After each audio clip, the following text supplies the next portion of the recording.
UP में ब्राह्मणों को रिझाने के लिए खेला राजभर ने दाव। सियासत में फैला तनाव। मायावती के बाद क्या राजभर की कोशिश आएगी बीजेपी के काम। लखनऊ से दिल्ली चढ़ा तापमान।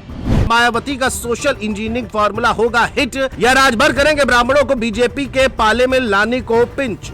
जानिए क्या है अंदर खाने की खबर। कट गई सियासी गदर। यूपी की राजनीति इस समय ब्राह्मण के ही इर्द गिर्द घूम रही है। चाहे यूजीसी को लेकर सियासी संग्राम हो या फिर ब्राह्मणों को रिझाने के लिए अलग अलग दाव हो। कभी 2007 में मायावती ने सोशल इंजीनियरिंग के सहारे सत्ता हासिल की थी और अब लगभग 20 साल बाद वही प्रयोग नए रूप में लौटता दिख रहा है। फर्क बस इतना है कि इस बार मैदान में ओम प्रकाश राजभर भी खुलकर उतर आए हैं और आजमगढ़ की धरती से ऐसा दाव खेल गए कि सियासी तापमान लखनऊ से लेकर दिल्ली तक चढ़ गया है। आजमगढ़ की महारैली यूं ही नहीं थी। 10,000 ब्राह्मणों को बुलाकर अलग मंच, अलग सम्मान और जय सुहेलदेव, जय परशुराम के नारे ने साफ संकेत दे दिया कि ओबीसी और ब्राह्मण को साथ लाकर नई सोशल इंजीनियरिंग की नींव रखी जा रही है। राजभर का निशाना भले समाजवादी पार्टी पर रहा हो, लेकिन असली चर्चा इस बात की है कि इस कवायद का फायदा आखिर किसे होगा। क्या ये कोशिश बीजेपी के लिए जमीन तैयार कर रही है या फिर राजभर खुद अपना कद बढ़ाने की रणनीति चल रहे हैं। चलिए समझते हैं।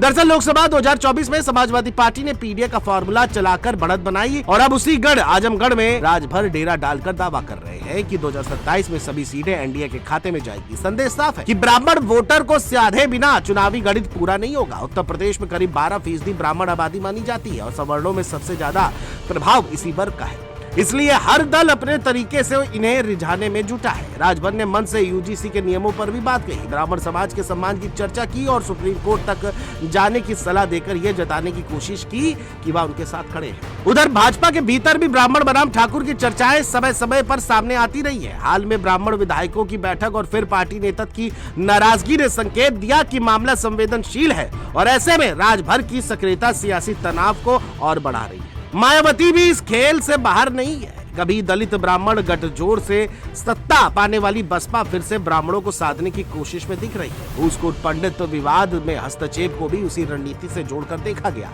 समाजवादी पार्टी ने माता प्रसाद पांडे को नेता विपक्ष बनाकर भी संकेत दिया कि ब्राह्मण समीकरण उनके लिए अहम है। यानी तस्वीर साफ है कि 2027 की राह में ब्राह्मण फैक्टर केंद्रीय भूमिका में आ चुका है और सोशल इंजीनियरिंग 2.0 का खेल शुरू हो चुका है। अब देखने वाली बात यह होगी कि राजभर का दाव किसके काम आता है। क्या बीजेपी को मजबूती देगा या खुद उनका राजनीतिक कद को बढ़ाता है, ये तो समय ही बताएगा। क्योंकि उत्तर प्रदेश की राजनीति कब पलट जाए या कब बदल जाए ये कोई भी तय नहीं कर सकता। पल भर में समीकरण बदल जाते हैं। कैमरा पर्सन पुनीत पांडे के साथ मैं कुलभूषण राजदेव, जेएमटी न्यूज़ कानपुर।